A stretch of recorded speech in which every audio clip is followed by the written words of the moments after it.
everyone, it's Jack from Cultaholic.com, and what an eventful pay-per-view we've just seen from WWE. Title changes, turns as well, and of course, a big old pay-per-view appearance for SLAPJACK. That's right, let's take a look at everything that happened at Hell in a Cell. I think it was a show of mixed quality. There were some definite high points, there were some definite low points as well, but on the whole I think there's a lot of memorable stuff that we can look back on and, you know, remember this show by, which I think in the lockdown era is about as much as you can realistically ask for. So, without any further ado, this is what happened at WWE Hell in a Cell 2020.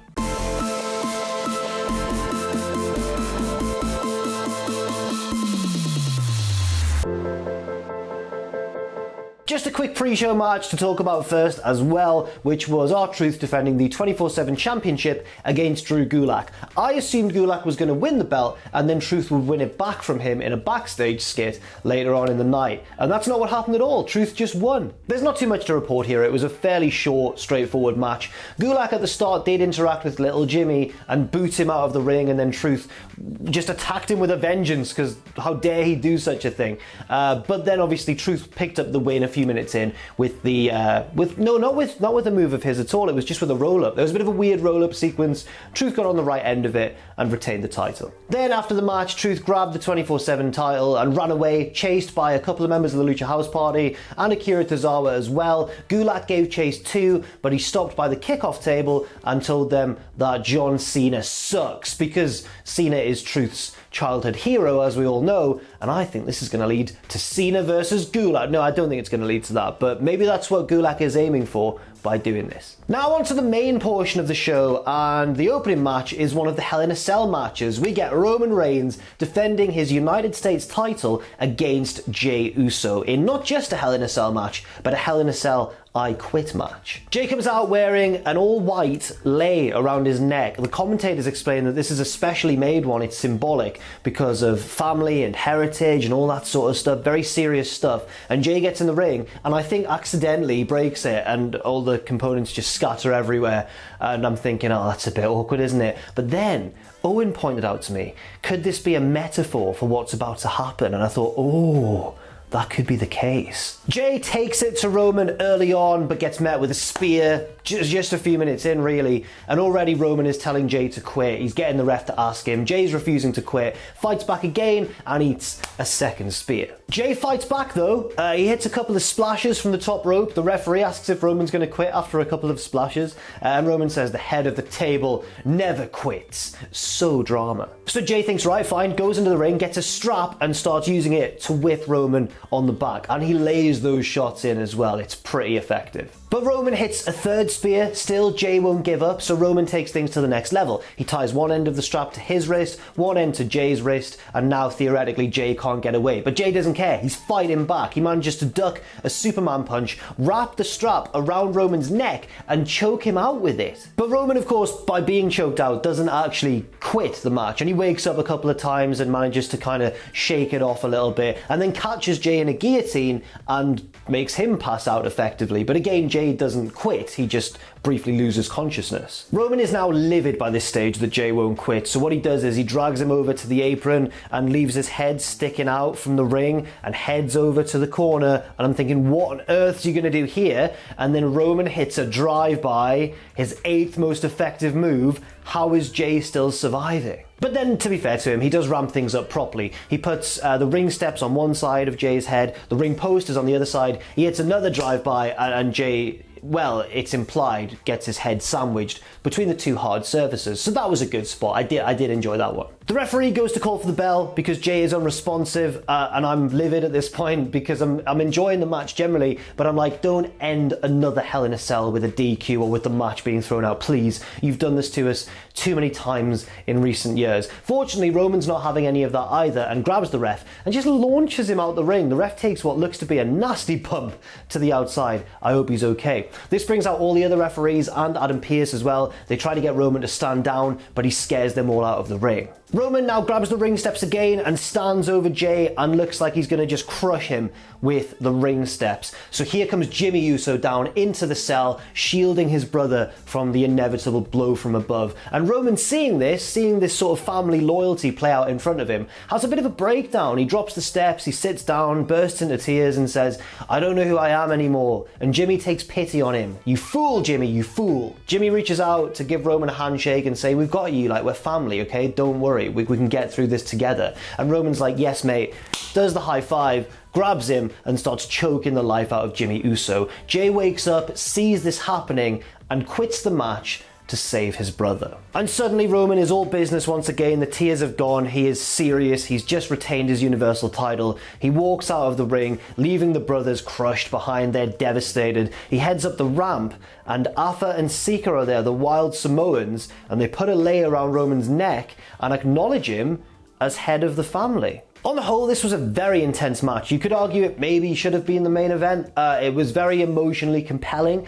It wasn't too much in the way of like a work rate match or anything like that, but it still definitely had its moments. Both guys did a really good job in terms of performance. I don't think I agree. I know that Pacitti was saying it was his favourite match of the year so far. I wouldn't quite go that far, but it still got the show off to a really positive start. And again, another example of Roman being just an excellent heel, and it just makes us all obviously wonder why he couldn't do that earlier. I don't know who's going to challenge him next, whether this storyline with the Usos will continue. Maybe it'll be someone like SLAPJACK coming for the Universal Championship. I'm not quite certain, but I'm on board because Roman's so good. Just one more thing about that match though. Didn't really need to be in a cell for my money. They didn't really use the cell too much. It didn't play too key a role. And I think maybe it was even a bit of a distraction from the I Quit stipulation. Next up, we get Jeff Hardy versus Elias. Jeff is of course denying that he ran down Elias 5 months ago. Elias still thinks that it was Jeff, despite the man having the description of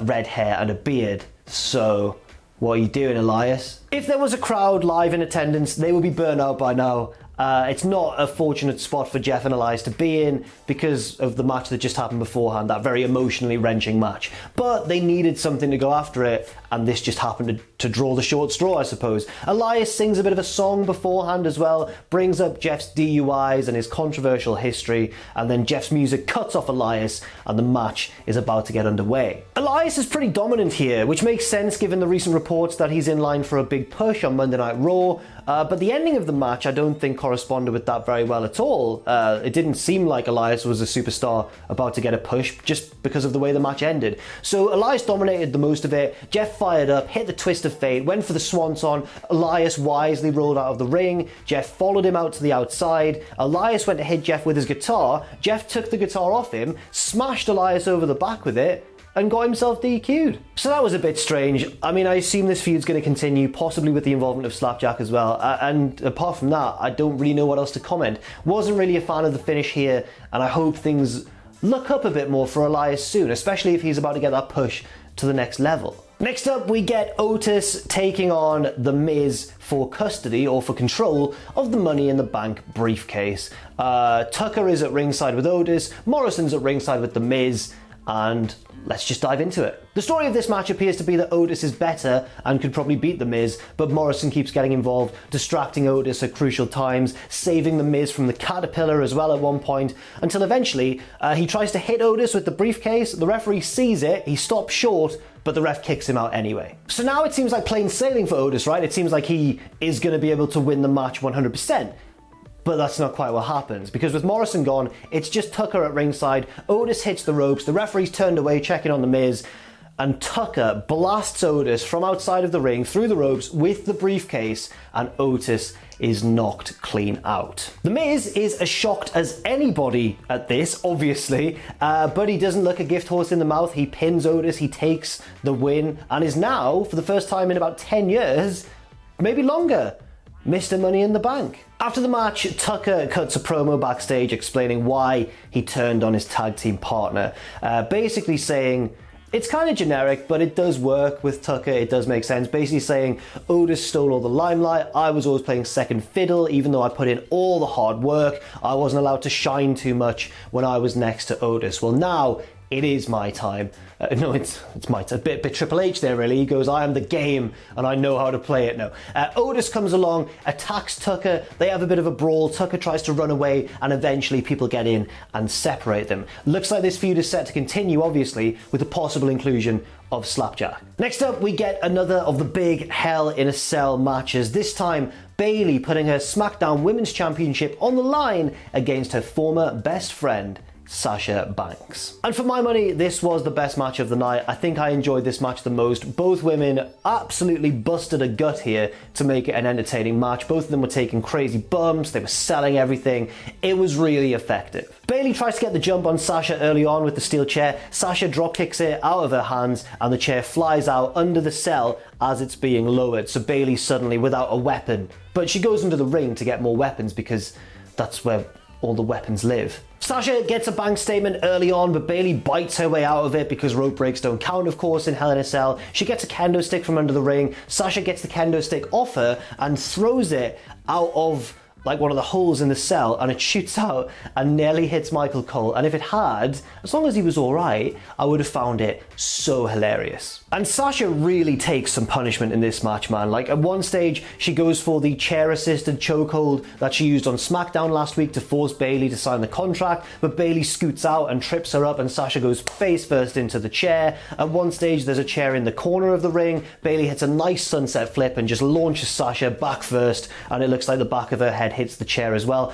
Yes, Sasha was being folded up left, right and centre in this match, and there are a few better wrestlers in WWE today at bumping and selling as Sasha Banks. There's another bank statement attempt by Sasha. This time Bayley gets out of it by dragging Sasha out of the ring with her, trapping her in like the apron cover, and then, you know, hitting her with a kendo stick while she's trapped upside down in the fold of the apron. Then Bayley walks around the ring and gets some like duct tape out from under the ring. Can't find it. I hate when that happens as well. Can't find the edge, can't quite unravel it. Asks the referee to do it for her. I don't know if she was in character there or just thought she couldn't be heard, but she goes, I'm sweaty, can you do this for me please? And the ref's like, no! He knows that the cameras are still very much picking up what they're saying. But it fits Bayley's character as well. I don't think it counts as a botch really, because Bayley is the sort of cocky, arrogant champion who would just ask the ref to help her unravel some duct tape. She then tapes two kendo sticks together, slots them through one of the low holes in the cell, and makes like a tiny little kendo stick bridge, which doesn't look very good.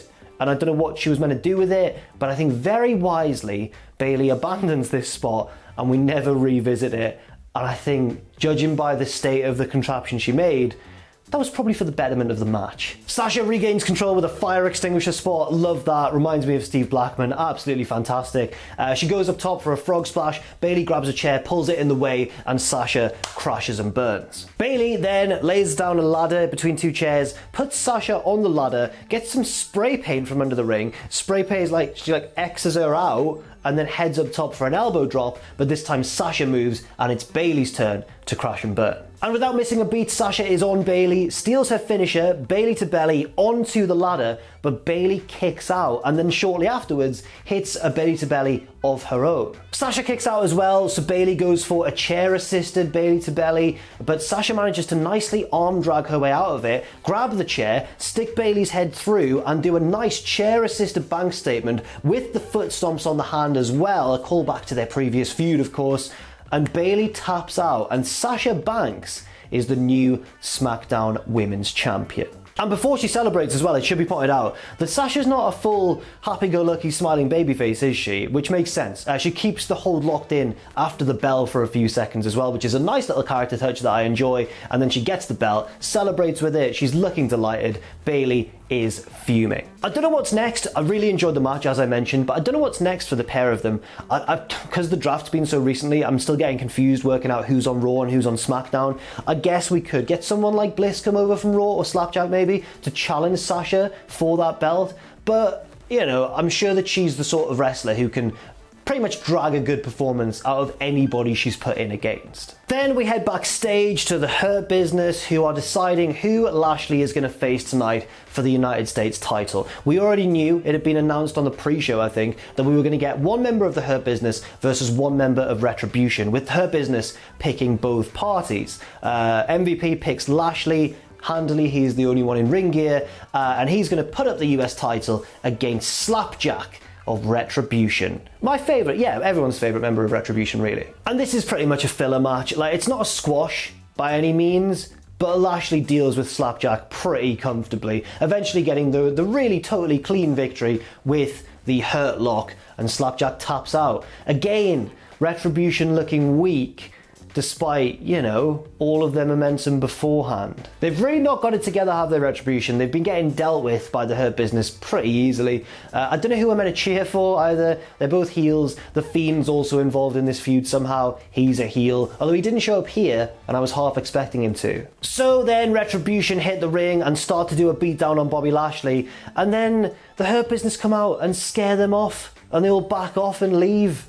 And I'm like, oh, Retribution, it's really not going well for you. And finally, we get the main event of the night, the WWE title match between the champion Drew McIntyre and the challenger, who is once again Randall Keith Orton, and they've been feuding for quite some time now. Drew makes his entrance first, and that allows Randall to ambush him while he does so. Dressed in like a disguise, he's wearing all black, he's got a hood up, he looks like maybe some sort of technician or a member of the ringside crew, until you realise that it's actually Randall Keith, and if you build a sports entertainer from the feet up, they would look something like RKO. They have a brawl around ringside, but Drew regains control, throws Randy into the cell, closes the door behind him, and the match is underway. And a lot of this match was long, by the way, or it certainly felt quite long. It wasn't a bad match, but it felt pretty long. I think it was pretty decent, to be fair, but after two already long Hell in a Cell matches, it kind of maybe felt like overkill. Certainly to a lot of viewers, it might have come across that way. I was getting pretty lethargic.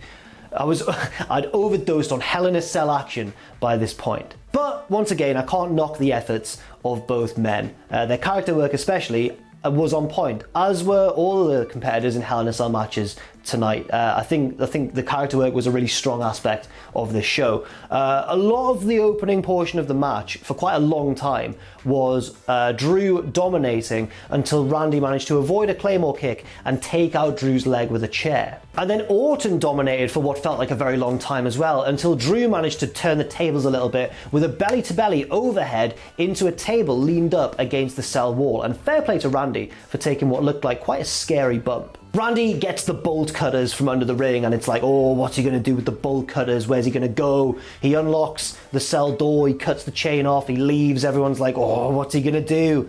Walks up the ramp. Randy's leaving. He wants none of it. He doesn't care about the title anymore. So that's a bit of a weird decision to have Randy just want out of the match. Drew chases him, stops him from leaving. They have a bit more of a fight, and then Orton has a total change of heart. He does a complete 180, and whereas a few moments ago it looked like he wanted to just leave the arena, he now heads up to the top of the cell, and he's looking down at Drew from the roof of the cell going, come on then, big man, we'll have a fight up here then. I'm like, am I meant to be cheering for brave Randy here? Drew obliges, he heads up top, and they battle on top of, like, the cell's huge these days, isn't it? They battle high above the arena floor. They battle halfway down the other side of the cell. They're kind of halfway up. It's still a long way up, and Drew is the one who takes the bump off the side of the cell through the announce table below, and obviously he's coughing up blood. He looks totally out of it. It looks like it's Randy's match for the taking. Also, the camera missed the spot first time round, but we did get replays, so it was fine. They head back in the ring, but the match isn't over yet, and I really enjoyed everything from like the big spot from the side of the cell to the end of the match, really. It was very nicely put together. Randy goes for an RKO. Drew counters it into the backslide that won him the match at SummerSlam, but this time Randy is able to kick out. Drew nails the Claymore kick, but he's too weak to make the cover, and Randy cleverly rolls out of the ring just to make absolutely certain. But when he gets back in the ring, Drew sets him up for the Claymore, lines him up for ages, charges into an RKO out of nowhere, 1, 2, 3, and in 2020, Randy Orton is once again WWE Champion. And that is how Drew McIntyre's title reign ends. You've got to feel sorry for him because he never got to be champion in front of a live crowd. Maybe they'll give him the belt back in the near future so he can have his moment, I guess. It is really sad for him though. It is very sad for him indeed. I don't think losing this match made him look weak though. I mean, he took a table bump from the side of the cell and still almost won the damn thing. So I don't think it makes him look weak. It's just on a more, you know, on a less kayfabe sort of level, just looking at it purely as the guy as a performer. it's very sad for him. I feel like he really deserved that moment, and hopefully he does get another chance in the future. But Drew will have to get in line, I'm assuming. I'm guessing unless he gets a rematch straight away, there's going to be various other challenges for the WWE title. SLAPJACK probably chief among them. And that's how the show ends. Another sad ending to a pay-per-view. So soon, after we got Roman Reigns breaking Jey Uso's spirit at the last pay-per-view, we get Randy Orton dethroning Drew McIntyre to end this pay-per-view. Oh, it's so sad. But on the whole, I think it was a positive show. I think the big match is largely delivered, and that's what you want. You could argue that there was a big gap in quality between the big matches on the card and the blatant filler matches on the card, and that yes, maybe they would have done better having a couple of medium level matches sprinkled in there instead. But at the same time, you know, the big Hell in a Cell stipulations really did come through. And that is it for what happened at WWE's Hell in a Cell 2020. Let me know what you thought of the show in the comments section down below. Don't forget to like, share and subscribe and all that jazz, and stay safe out there, stay positive, and I'll see you very soon.